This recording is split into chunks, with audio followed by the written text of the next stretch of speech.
ಇವತ್ತು ಕಲ್ಯಾಣ ಕರ್ನಾಟಕಕ್ಕಾಗಿ ಹೋರಾಡುವಂಥ ವೇದಮೂರ್ತಿ ಶಿವಯ್ಯ ಸ್ವಾಮಿ ಹಿರೇಮಠ ಗುಡ್ಡಾನೂರು ಇವರ ಮನೆಗೆ ಬಂದಿದ್ದೇವೆ.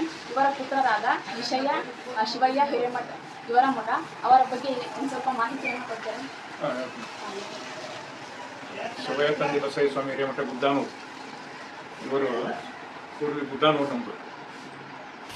ನಾವು 4 ಜನ ಮಕ್ಕಳು, 2 ಗಂಡು ಮಕ್ಕಳು, 2 ಹೆಣ್ಣು ಮಕ್ಕಳು.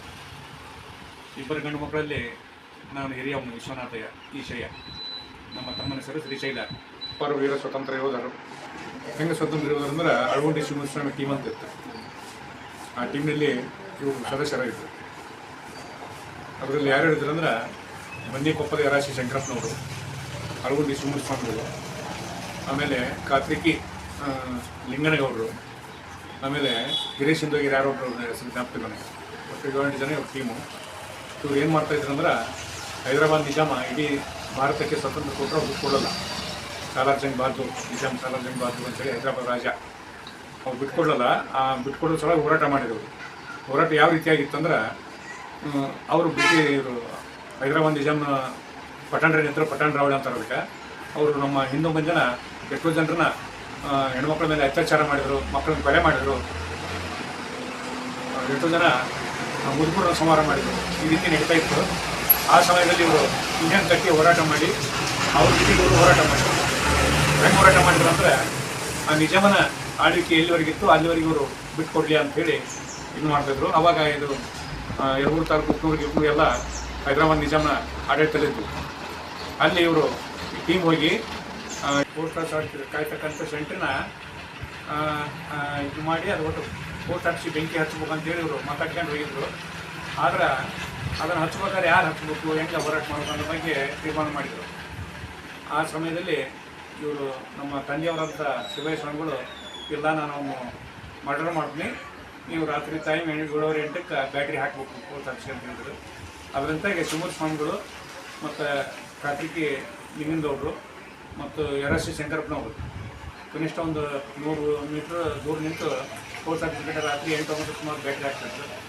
ಅಷ್ಟೊತ್ತಿಗಾಗಲೇ ಅವ್ರು ಹುಟ್ಟಕ್ಕೆ ಹೋದ ನಮ್ಮ ತಂದೆಯವರು ಹಿಂದೆ ಪೋಸ್ಟ್ ಆಫೀಸ್ ಕಿಟಕಿ ಮುಖಾಂತರ ಮೇಲೆ ಹತ್ತಿ ಒಂದು ದೊಡ್ಡದು ಸುಮಾರು ಒಂದು 20 kg ಆಗೋಷ್ಟು ಒಂದು ಕಲ್ಲನ್ನು ಮ್ಯಾಲೆ ಕುಂತಿದ್ರು.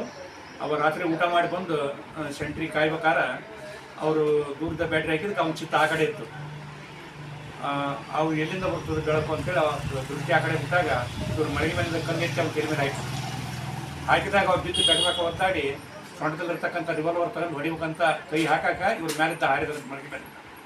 ಮಳೆಗೆ ಮೇಲಿಂದ ಹಾರಿ ಅವನ ಕುತ್ತಿಗೆ ಹೆಚ್ಚಿಗೆ ಆ ರಿವಾಲ್ವರ್ ತಗೊಂಡು ಪೋಸ್ಟ್ ಆಫೀಸಿಗೆ ಬೆಂಕಿ ಹಚ್ಚಿ ಸೀದಾ ಹಳ್ಳಿಗುಡಿ ರೈಲ್ವೆ ಸ್ಟೇಷನ್ಗೆ ಹೋಗಿ ಹಳ್ಳಿಗುಡಿ ಗಾಡಿ ಹಳಿ ಕಿತ್ತು ಮುರಿದರಿಗೆ ಗುಡ್ಡ ಸೇರಿದಂತೆ.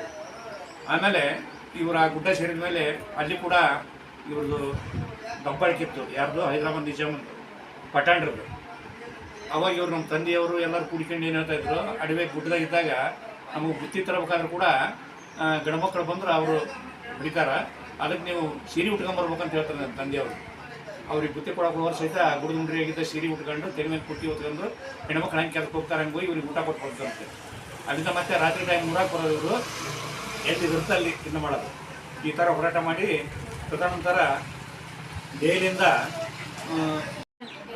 ಜವಾಹರ್ಲಾಲ್ ನೆಹರು ಪ್ರಧಾನಮಂತ್ರಿಗಳಿದ್ದರು. ಆದರೆ ಅವ್ರ ಕಡೆಯಿಂದ ಇದನ್ನು ಮಾಡೋಕ್ಕೆ ಶಕ್ತಿ ಸಾಲಲ್ಲ. ಯಾರನ್ನ? ಇದು ಪಠಾಣ್ರನ್ನ ಈ ಸ್ವತಂತ್ರ ಇರ್ಬೇಕಂದ್ರೆ.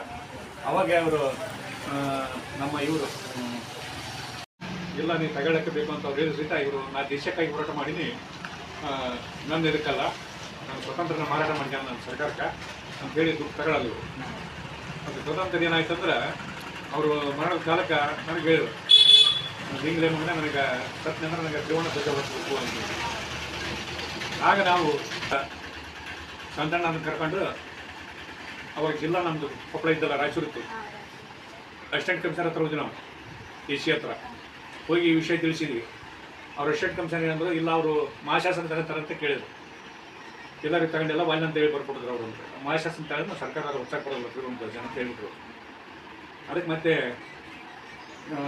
ನಾವು ಬಂದು ಹಿಂಗಂತ ಹೇಳಿದಾಗ ನಮ್ಮ ಕೊಪ್ಪಳ ಶಾಸಕರು ಕರಡಿ ಸಂಗಣ್ಣರು, ಕರಡಿ ಸಂಗಣ್ಣರು, ಮುದುಗಲ್ ಸಾಂತಣ್ಣರು, MB ದಿವ್ಟ್ರು ಇವರೆಲ್ಲರೂ ಬಂದು ನಮ್ಮಪ್ಪನ ತಿರುವಣ ಧ್ವಜ ಮರಣದ ನಂತರ ಹೊಚ್ಚಿ ಇದು ಮಾಡಿದ್ರು. ನಿಮ್ಗ ಸ್ವಾತಂತ್ರ್ಯದ ಬಗ್ಗೆ ಏನಾರ ಹೇಳ್ತಿದ್ರಂತೆ, ನಿಮ್ಮಲ್ಲಿ ಕೆಚ್ಚಲ್ಲಿ ಶಿಕ್ಷಿದ್ರ ಸ್ವಾತಂತ್ರ್ಯದ ಬಗ್ಗೆ ಏನಾರ ನಿಮ್ಮ ತಂದೆಯವರು? ಏನಿಲ್ಲ, ಅವರು ಒಂದು ದಿನ ಹೇಳಿದರು, ನಾವು ದೇಶಕ್ಕಾಗಿ ಸ್ವತಂತ್ರ ಹೋರಾಟ ಮಾಡಿದ್ದಮ್ಮ, ನೀವು ಯಾರಿಗೆ ಇದನ್ನು ಮಾಡಬಾರ್ದು. ಆಮೇಲೆ ಅವ್ರದ್ದು ಜ್ಯೋತಿಷ್ಯ ಇತ್ತು, ಆಮೇಲೆ ಕಲಾವಿದರು. ಹೇಮರೆಡ್ಡಿ ಮಲ್ಲಮ್ಮ ನಾಟಕದಲ್ಲಿ 101 ಸಲ ಮಲ್ಲಿಕಾರ್ಜುನ ಪಾತ್ರ ಮಾಡಿದರು. ಅದು ಬಿಸ್ನಳ್ಳಿ ದೇಸಾರ ಮನೆಯಲ್ಲಿ. ಆ ಮಲ್ಲಿಕಾರ್ಜುನ ಪಾತ್ರ ಮಾಡಿದಾಗ ಆವಾಡನ್ನು ಕರೆಸಿ ಜೀವಂತ ನಾಗರ ಹಾಕೊಳ್ಳಾಕಂತ ಪಾತ್ರ ಅಲ್ಲೇ ಅಳಗುಡಿ ಅಂತ ಮತ್ತೆ ಊರಾಗ ಸಿಗ್ತಾರಂಗಿಲ್ಲ. ಎಲ್ಲರೂ ಹೋಗೋದು ಗುಡ್ಡದಾಗಿರೋದು, ಎಲ್ಲರೂ ಹೋಗೋದು ಅಡವಿಗಿರೋದು, ಎಲ್ಲರೂ ತಾಂಡಿಗಿನೋ ಅಂತಲ್ಲಿ ಯಾರ ಪರಿಚಯ ಅಲ್ಲಿರೋದು. ಹಿಂಗಾಗಿ ಸ್ವಾತಂತ್ರ್ಯ ಸಿಕ್ಕಿದ ಮೇಲೆ ಸ್ವಾತಂತ್ರ್ಯ ಸಿಕ್ಕ ಮೇಲೆ ಎಲ್ಲ ಊರಾಗ ಬಂದು ಲಗ್ನ ಮಾಡಿದ್ರು. ಅವಾಗ ಲಗ್ನ ಆಗಿ 1 ವರ್ಷಕ್ಕೆ ನಮ್ಮ ಅಕ್ಕರ್ದ್ವಿ. ನಾವು 47 ಸ್ವತಂತ್ರ ಸಿಕ್ಕೈತಿ. 40 ನಮ್ಮ ಅಕ್ಕರು ಹುಟ್ಟಾರ. 51 ನನ್ನೊಂದು ಡೇಟ್ ಆಫ್ ಬರ್ತ್ 1951. ಅಂದ್ರೆ ಈಗ 74 ವರ್ಷ ಉಂಟು. ಕೊಟ್ಟಾಗ ಊರಾಗ ಯಾವ ಥರ ಭಾಳ ಗೌರವ ಕೊಟ್ಟರು. ಇದು ನಿಮ್ಮ ತಂದೆಯವರು ಹೋರಾಡಿ ಕಲ್ಯಾಣ ಕರ್ನಾಟಕಕ್ಕೆ ಸ್ವಾತಂತ್ರ್ಯವನ್ನು ಒದಗಿಸ್ಕೊಡ್ತೀರಿ. ಈಗಿನ ಕಲ್ಯಾಣ ಕರ್ನಾಟಕದ ಬಗ್ಗೆ ನೀವೇನು ಹೇಳ್ತೀರಿ? ಕಲ್ಯಾಣ ಕರ್ನಾಟಕ ಮಾಡಿದ್ದು ಯೋಗ್ಯ. ಯಾಕಂದ್ರೆ ಅದು ಎಷ್ಟು ವರ್ಷಗಳಾದ್ರೂ ಅದು ನಶಿಸಿ ಹೋಗ್ತಿದ್ದಲ್ಲ. ಅದು ಹೈದರಾಬಾದ್ ಅಂತ ರಾಜೇಂದ್ರ ಹೆಸರು ಇರ್ತಿತ್ತು. ನಮ್ಮದು ಕರ್ನಾಟಕ ಮತ್ತು ಹೈದರಾಬಾದ್ ಯಾಕೆ ಸೇರ್ಬೇಕು ಅಂತೇಳಿ ಈ ಕರ್ನಾಟಕ ಮಾಡಿದ್ರು. ಅಂದರೆ ಕರ್ನಾಟಕ ಇದಾಗದ ಬಂದು ಇಲ್ಲಿ ಬಸವಣ್ಣವ್ರು ಇದ್ದದ್ದು, ಆಮೇಲೆ ಇಲ್ಲಿ ಹೈದರಾಬಾದ್ ನಿಜಾಮ್ ಹೋರಾಟ ಮಾಡಿದ್ದಕ್ಕಾಗಿ ಇದು ಕಲ್ಯಾಣ ಕರ್ನಾಟಕ. ಬಸವಣ್ಣವರು ಬಸವ ಕರ್ನಾಟಕ ಕಲ್ಯಾಣ ಕರ್ನಾಟಕ ಭಾಳ ಹೆಮ್ಮೆ.